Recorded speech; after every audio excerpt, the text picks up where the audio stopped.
السلام علیکم۔ ایک بار پھر آپ کی خدمت میں ایک نئی کہانی کے ساتھ حاضر ہیں، مگر اس سے پہلے اگر آپ نے میرے چینل کو سبسکرائب نہیں کیا تو سبسکرائب کر لیں اور ساتھ ہی بیل کے آئیکن کو پریس کر دیں تاکہ آپ کو میری ہر نئی آنے والی ویڈیو بآسانی مل سکے۔ آج کی کہانی کا نام ہے پرندوں کا بادشاہ۔ کہتے ہیں کہ کسی زمانے میں پرندے انسانوں سے زیادہ عقل مند ہوا کرتے تھے۔ انہیں کسی بادشاہ کی ضرورت نہیں تھی اور نہ ہی وزیروں کی جو بادشاہ کو مشورہ دیتے، نہ ہی انہیں پرندوں کے کسی ایسے جرگے کی ضرورت تھی جو مل بیٹھ کر ان کے لیے قانون بناتے۔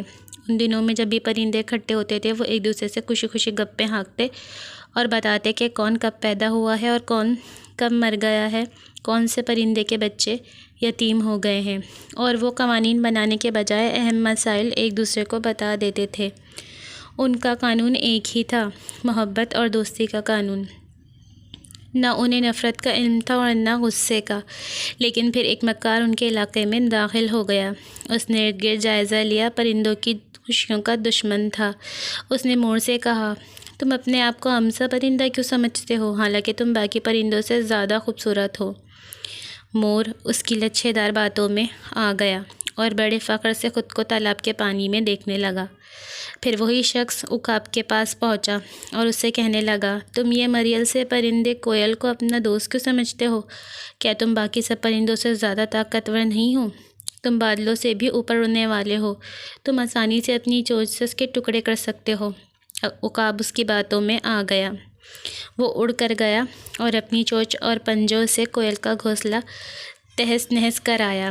اس طرح آہستہ آہستہ وہ مکار پرندوں کے بیچ دشمنی کے بیچ بونے میں کامیاب ہو گیا۔ پرندوں کی پرامن سلطنت جنگ کا میدان بن گئی۔ پرندے ایک دوسرے سے لڑنے اور گالیاں دینے لگے۔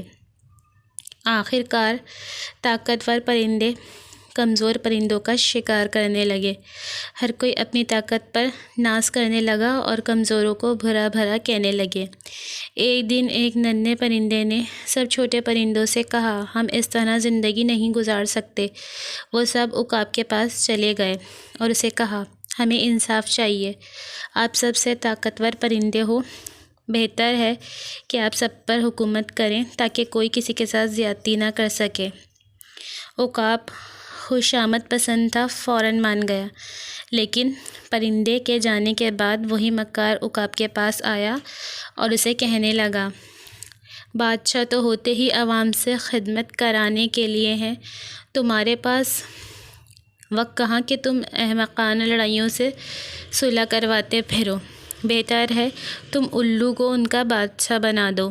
اس کی آنکھیں قیمتی پتھروں جیسی ہوتی ہیں، وہ صرف رات کو دیکھ سکتا ہے اور جب روشنی میں دوسرے پرندے ہواؤں میں پرواز کرتے ہیں تو وہ کچھ نہیں دیکھ سکتا، اس لیے وہ کسی کے معاملے میں دخل نہیں دے گا اور ہر کوئی وہی کرے گا جو اس کا دل چاہے گا۔ عقاب کو یہ ترکیب بہت اچھی لگی۔ اس نے الو کو پرندوں کا بادشاہ بنا دیا۔ الو دن کو سوتا رہتا تھا اور رات کو جاگتا تھا، جب باقی پرندے مزے سے اپنے گھونسلوں میں سوئے ہوتے تھے۔ تبھی تو آج تک وہ پرانے امن والے دن پرندوں کی سلطنت میں نہیں لوٹے اور وہ آپس میں لڑتے رہتے ہیں۔